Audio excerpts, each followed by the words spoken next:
Welcome to Through the Bible in a Year with Pastor John. We invite you to join us at 1 Oakleigh Avenue in North Providence, Rhode Island. This podcast is presented to you by The Way Ministries, supported by listeners like you.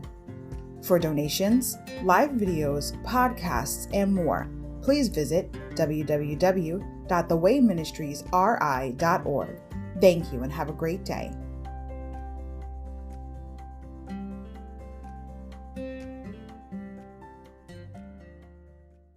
Hi everybody, welcome to Through the Bible in a Year with Pastor John. So glad you could join me today to get a portion of God's Word.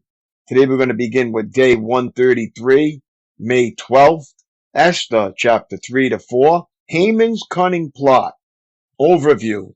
Esther has been made queen without her nationality being known, but now a threat to her and her people arises in the person of Haman, another recipient of a kingly promotion.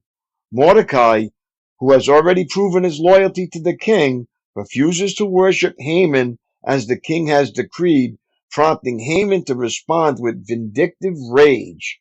Both Mordecai and his countrymen must die. False charges and a sizable bribe secure what Haman desires: the king's permission to annihilate the Jewish population. Now Queen Esther is faced with a life and death decision. Should she risk her life by coming before the king unsought in order to dissuade him, or should she protect her life and watch her countrymen be exterminated? Chapter 3. Haman's promotion, verses 1-5. Haman's plot, verses 6-15. A deadly plan. Chapter 4. Mordecai's fast, verses 1-12. Esther's faith, verses 13-17. A desperate decision. Insight. Blood money. Esther 3:9. Haman offered about 375 tons of silver to the royal treasury.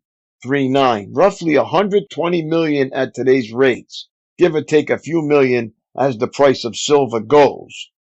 Insight. Feast, fast, feast. Esther 4:16. The book of Esther begins with an enormous feast, 1-5, and ends with an enormous feast, 9:17. But in between the feasts, Esther calls for an urgent fast, 4:16, 3 times the length of the typical one-day fast. The extremes at both ends of the spectrum highlight the severity of this plot against the Jews and God's overwhelming victory over it.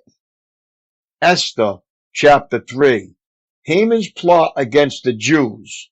Sometime later, King Xerxes promoted Haman, son of Hammedatha the Agagite, over all the other nobles, making him the most powerful official in the empire. All the king's officials would bow down before Haman to show him respect whenever he passed by, for so the king had commanded. But Mordecai refused to bow down or show him respect. Then the palace officials at the king's gate asked Mordecai, "Why are you disobeying the king's command?" They spoke to him day after day, but still he refused to comply with the order. So they spoke to Haman about this to see if he would tolerate Mordecai's conduct, since Mordecai had told them he was a Jew. When Haman saw that Mordecai would not bow down or show him respect, he was filled with rage. He had learned of Mordecai's nationality, so he decided it was not enough to lay hands on Mordecai alone. Instead, he looked for a way to destroy all the Jews throughout the entire empire of Xerxes. So in the month of April, during the 12th year of King Xerxes' reign, lots were cast in Haman's presence. The lots were called Purim, to determine the best day and month to take action. And the day selected was March 7th, nearly a year later. Then Haman approached King Xerxes and said, "There is a certain race of people scattered through all the provinces of your empire who keep themselves separate from everyone else. Their laws are different from those of any other people, and they refuse to obey the laws of the king. So it is not in the king's interest to let them live. If it please the king, issue a decree that they be destroyed, and I will give 10,000 large sacks of silver to the government administrators to be deposited in the royal treasury." The king agreed, confirming his decision by removing his signet ring from his finger and giving it to Haman, son of Hammedatha, the Agagite, the enemy of the Jews.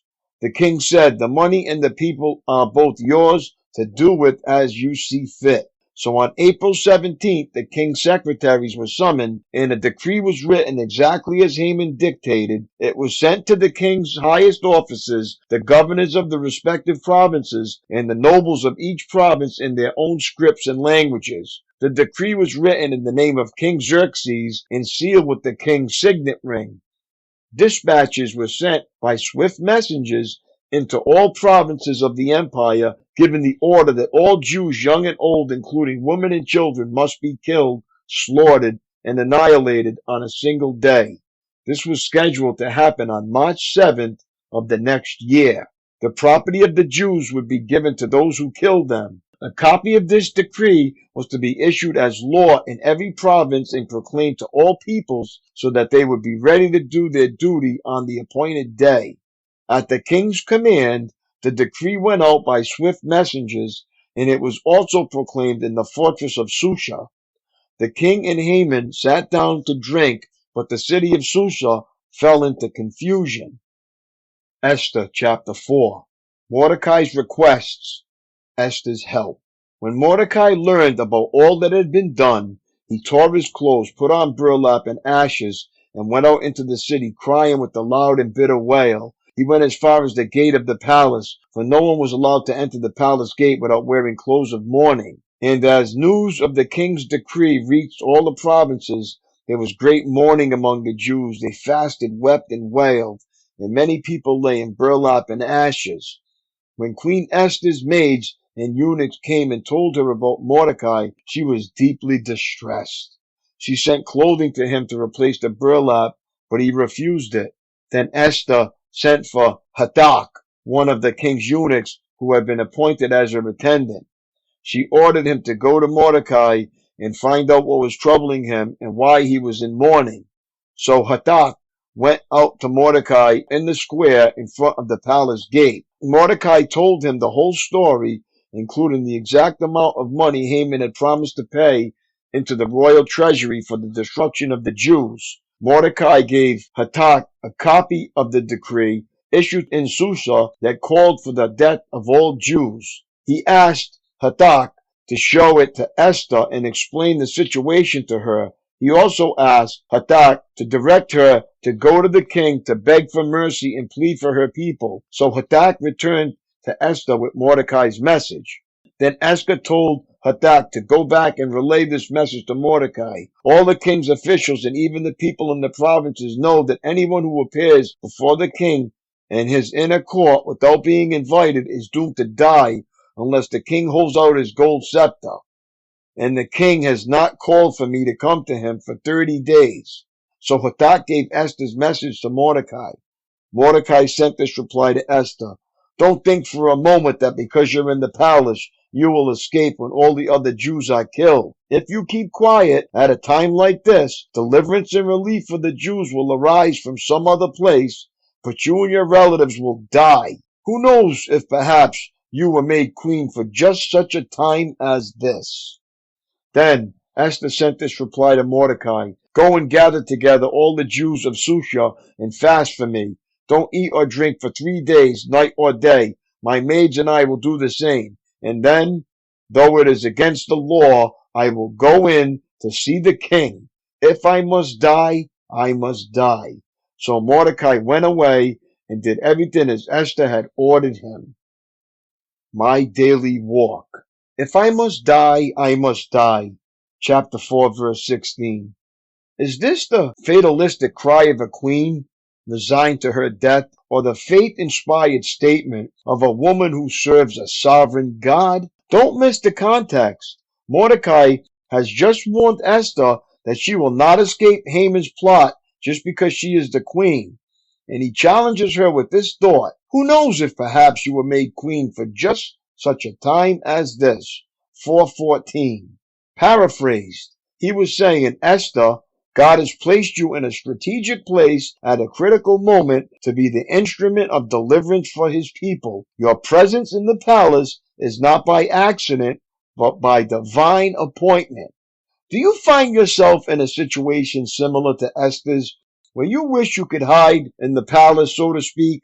Then get ready. God has put you where you are for a purpose. Only when we place ourselves in God's hands can we bring glory to Him and growth to ourselves. That is so true. That's all for today, my friends. It was so great reading along with you. Have a great day. Keep up the good work, and God bless. And I will see you tomorrow. Lord willing, peace.